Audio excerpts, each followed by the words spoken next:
Hi guys, welcome back to this African Perspective. Thank you for stopping by. Okay, so we're going to be checking out a video of a Louisiana woman. They sent her $1.2 million to her accounts, which was an error. You know, that kind of thing happens where you're trying to, send some money to another account and it goes to another one. So that's what happened with this situation. And it was definitely a big error. You just wake up one day and you're a millionaire. You check your account, you're like, do I see this digit clearly? Is it true? We all wish for that someday. We're like, hey, I wish I could get that kind of amount and let me just do whatever I want to do with it. But this woman actually, it happened to her, right?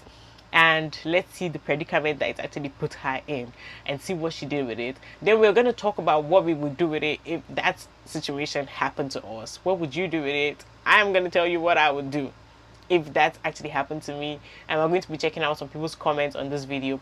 But before we get right into this video, make sure you please click the like button, subscribe to the channel if you're new here, and hit the notification bell to get notified every time I post a new video. And also clicking the like button helps with the algorithm, and I really do appreciate that. Let's get right into it. What would you do if you checked your bank account and suddenly found out you were a millionaire?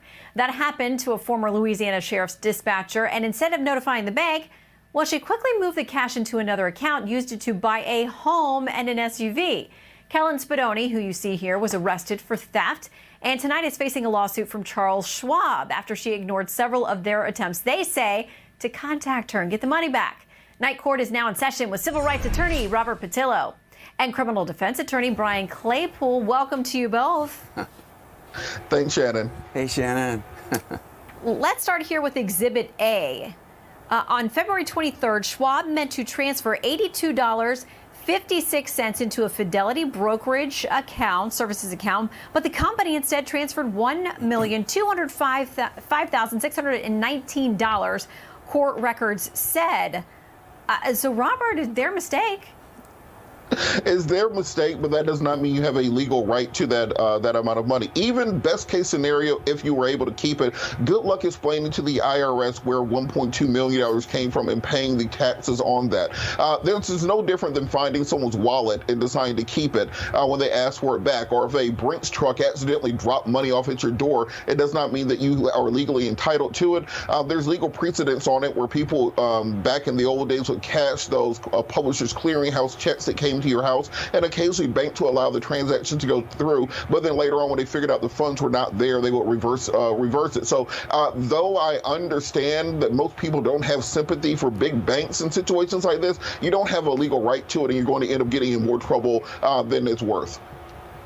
It sounds like she is right now, innocent until proven guilty, but facing a lot of charges. Exhibit B, then, we go to. The company argues in its lawsuit that Spadoni's account contract with Schwab, now this came from the Charles Schwab account, includes an agreement that if a client receives an overpayment of funds, the client is required to return the full amount. Brian.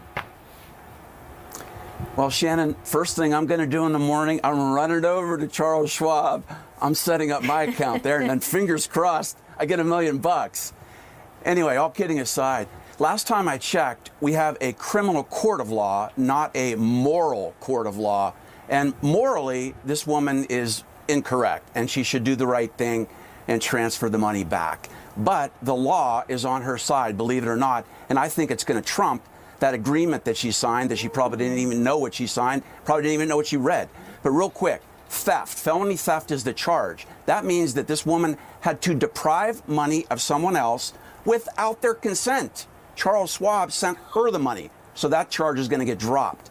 The last charge against her is bank wire fraud. Again, she has to show an intent to deprive Charles Schwab of money. Last time I checked, Charles Schwab made a mistake and sent the money to her. So in the real world, she might walk free and she might have $1.2 million and she might have a wrongful termination case against the sheriff's department for firing her. They shouldn't have done that. Well, she's got a world of trouble to fight her way out of now. So many people are like, wait, if we were the ones who made error and sent money to someone else's account and we're like, hey, like I made an error, you guys would be like, there's nothing we can do about it. But when it comes to you all's money, we take it so seriously. But anyways, I think it was funny going to the comments and seeing a lot of people be like, hey, like this is what I would do with it. Personally, for me, I think, okay, she moved the money to another account. These people can actually contact the account that she sent the money to. Okay, we know that.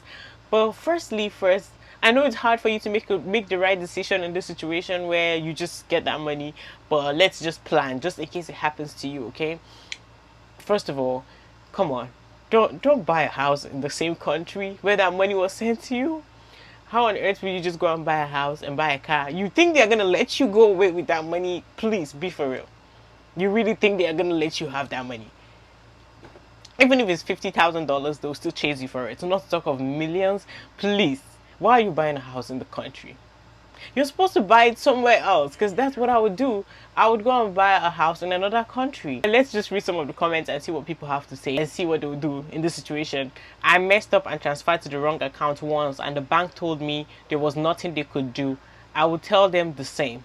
They should give you 5 business days, because that's what they do. They will give you 5 business days to for them to get something done for you. But whenever it has to do with them, they will immediately get it done.